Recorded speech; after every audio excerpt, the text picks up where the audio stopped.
Well, I'm back at my school to record this video, so let's talk about Renka.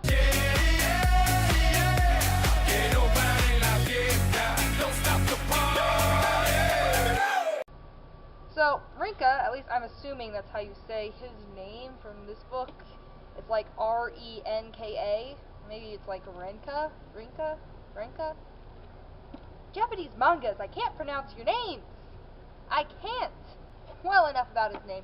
Let's talk about his actual character now. So, Renka, he's actually probably one of my more favorite characters of this, and it's purely because of what his purpose is in the book. And as I mentioned, this book likes to mess with your head, because you don't know who the good guy is, or who the bad guy is, at least until book 4, when the aliens come in, and well, that's where I stopped, so I don't really know how that one goes, because they're probably going to mess with your heads even more, where they're going to start talking about how the aliens are, actually good people, and they have, like, a reason for trying to take over Earth and such. But yeah, like, this series, it really wants to make you think, and that's a really awesome way to have a series.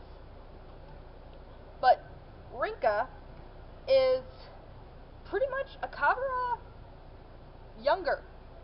Yeah, because really, Renka, he starts out as like the Black Swans, actually this girl right here, right there, her. So he's, part vampire, not completely vampire like Kabura is, but he's part vampire, and he starts off and she is like in love with her, and like I said, she dies, except it's more in the way that she's like, hey, you had no choice, go get your wife, to a Kabura. And Renka, of course, found her, ever so nicely pinned to a tree through her gut, because Japanese mangas can get pretty, like, graphic, I guess would be a nice way of saying gruesome. Gruesome's a better word. If you've ever seen Full Metal Alchemist, you know what I mean. You know what I mean if you've seen Full Metal Alchemist. Those first few episodes, oh my god. But back to this one, because this is not a TV show. We're talking about books. We're talking about books here. We're talking about mangas. But Renka is exactly like a Kabura, and I love that Bridget points it out. I love that she does that.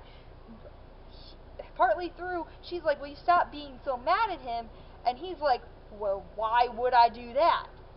And she's like, you're exactly like him. You two are the exact same. And it's insane because they are. Yeah, they are. It's crazy because I never thought about it because they were so different, and I didn't really know why we were going back to Renka so much, but it's kind of like a parallel that everyone is mad at a Kabura for trying to, well, they don't know that he's trying to get revenge on the person who killed his girlfriend. Because I don't know why he never told anyone that. If I could have a conversation with this, I would be like, Kabura, why? But let's just talk about Renka. Kabura killed his girlfriend.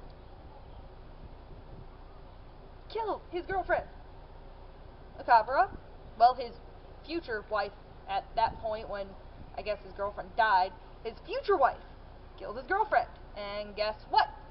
He wants revenge on her. Renka wants revenge on a Kabura. And it's interesting because they're both so driven to do this. And it's interesting because, like I say, I keep saying interesting because at the beginning of this, it's actually set about like 50 years in the past, maybe, or something like that. And Renka carries this grudge around with him like a Kabura does for his girlfriend too. It's crazy because they both carry around a grudge for a pretty long time. They both had girlfriends who were killed by someone. They're both driven by revenge to kill this other person. And the list goes on and on with their similarities. And they're pretty even in strength as well, which is also the interesting part, because there is a part where they fight, and they're pretty even in strength, especially when they're both really mad. Even though I say Kabura is a pretty chill dude, but you can still get mad. He still doesn't really have any emotion in this fight. He's way too calm. You can kind of tell that Renka is the child in this situation when they're fighting. Because Akabara, even though they're both pretty evenly matched, Akabara is still more, like, knowledgeable than him, being like, you don't understand everything, you don't get everything, you know, your girlfriend got it, I'm sorry for killing her, and all that stuff. And, you know, he's just trying to explain this, and Renka is not going to take anything about it. He's not really going to do it. He's not going to listen to him, and they keep fighting. Renka is a good fighter, I will give him that, but again, he doesn't listen. And Bridget explicitly says, you're exactly like him. You're exactly like Akabara. How, like, you know, you should, like, be calmer and such. And he doesn't get why she is, like, so resisting putting him against Akabara. Every time they go out to stop him, they're like, he's going to the seal. Let's go stop him. Every time she does that, she tries to get Renka to stay behind or to maybe, like, not fight right away, because she's probably the smartest one in all of this, honestly, because, oh, I've already talked about her, but the way that she does a lot of this, she's smart. And again, it's hard to talk about each one of the characters without talking about the others, because they all play a part in this. And for Renka, he is the parallel to Akabara, and it's kind of showing probably how Akabara started out when he started all of this. No doubt that if, you know, this thing doesn't get resolved, Renka might end up wandering around trying to find Akabara in the same way that Akabara has wandered around trying to find the seals. It's a weird thing to think about, that, you know, they're both very similar, and that's the key point of this. I'm not too sure why that there's a similar character to Akabara in there, but it is very similar. It's almost showing the past, and Bridget calling Renka out on it, I gotta say, I do love that. I'm not a big fan of Renka, though, to be honest, because he's way too angry for me. Really, he's just so angry, and he's so focused on this revenge. But then again, it's also one of the weird things, because you are made to like Akabara. You are made to like him, but then you have Renka, who is kind of made for you to dislike.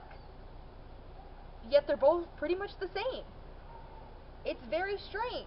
It's a very strange thing, and I could probably get really philosophical with all this and what it could all mean, but it's strange to think that especially because I brought up, Renka seems to be the way that Akabara might have started out. And if Akabara started out that way, I wouldn't have liked him either. I'd be on the side of the humans and other vampires going, yeah, get the Black Swan to kill him, but now he's completely different than anyone ever probably would have thought, and that's probably why a lot of people leave him alone. A lot of people really do leave him alone, unless they're the Black Swan. That's when they're pretty driven, and, you know, the vampires are still there too, trying to stop him. In a way, I don't know why they're going after him, especially if Bridget still cares for him, it seems like, and she's not at all that focused on finding Akabara. She's more focused on helping the vampires out. She might be even seeking Akabara's help, or trying to get him to come back, or to just leave and go to the moon, because vampires come from the moon in this one, let's not forget that. Like I said, I don't know. It's really interesting. There's a lot of questions about this series, so even though that weird thing about the aliens came up, I might still keep reading it, but, you know, Magnus Chase has come out, and, oh, I'm trying to figure out the plot line.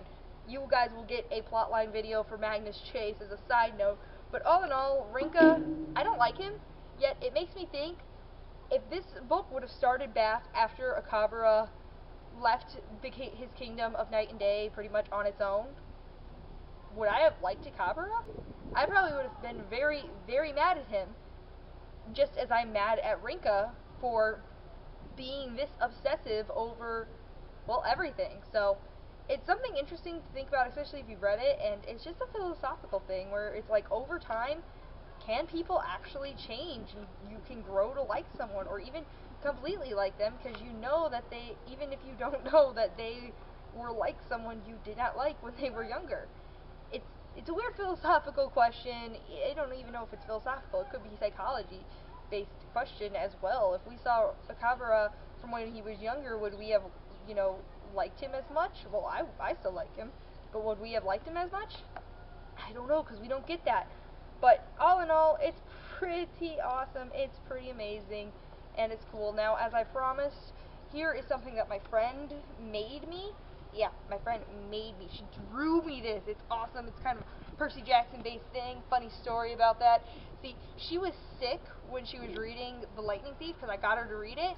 I texted her and was like, "How you feeling?" And she texted back right away and was like, "I can't believe Luke poisoned Percy. How could he do that?" Yeah, that was the conversation, and I couldn't help it. I'm like, "You're sick, and this is what you care about right now." And she ended up drawing me this, so here it is. Okay, now tell me that isn't cool. It is from a source image, so it wasn't her original design, but for a free-handed drawing and her first time drawing water in motion, yeah, it's pretty awesome. So let me know what you think about it down below, and we got one more to coming for Record of a Fallen Vampire, and that is the Black Swan. So we're actually going to be talking about quite a few girls. Well, maybe only two, actually, because only two have shown up so far, but we get the idea that there's a lot of them. And either way, we'll talk about more about the Black Swan next time, and then we're going to dive right in to Magnus Chase, because I think by the time I upload the next video, I think by then everyone would have finished reading it. I really do think so, and I really do hope so. If you haven't, well, you know there's spoilers, because if you've been watching my channel, you know there's spoilers. So, soon will be coming Magnus Chase, and we're going to start with a plot update so that I can add to it. And you'll find out more about that at the end of the Black Swan video, but that was Renka. Next is the Black Swan. So thanks for watching. Bye!